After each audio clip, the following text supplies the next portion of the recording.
Jesse Waters has studied this particular FEC report. He's the author of the fantastic book, How I Saved the World, and we are grateful to have him join us tonight to unravel the mystery of Eric Swalwell. Jesse Waters, thank you. Thank you, Tucker. Who is this guy?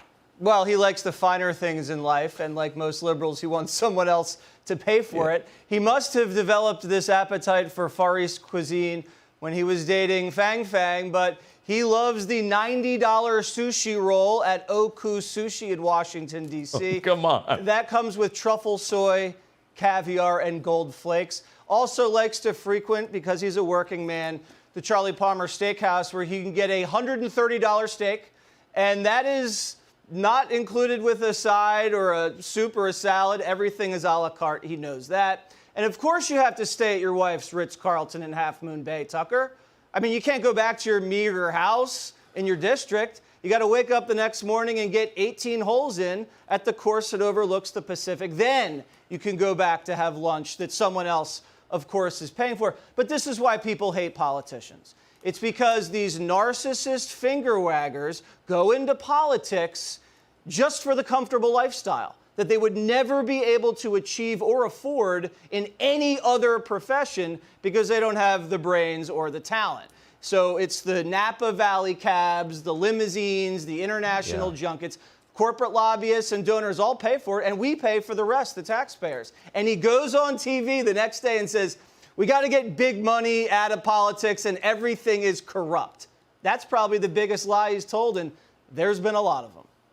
I got to ask, I mean, you never really get the perspective of the servants. Now, we have this picture on the screen there. There's a man that Swalwell refers to as his native bearer, his coolie, his servant of color. And he's grinning. He's obviously under some pressure to pretend that he adores Eric Swalwell because Swalwell is in charge. Of course, he's the great white hunter.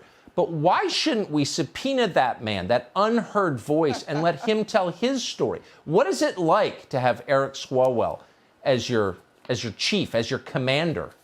I just feel bad for the camel because Swalwell does not have good manners, as we've seen on a few TV clips in cable.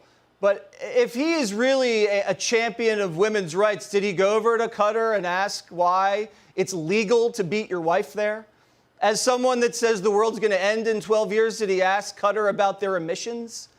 As the pro-working Democrat that he claims to be, did he ask about how slave labor is building the soccer stadium over there?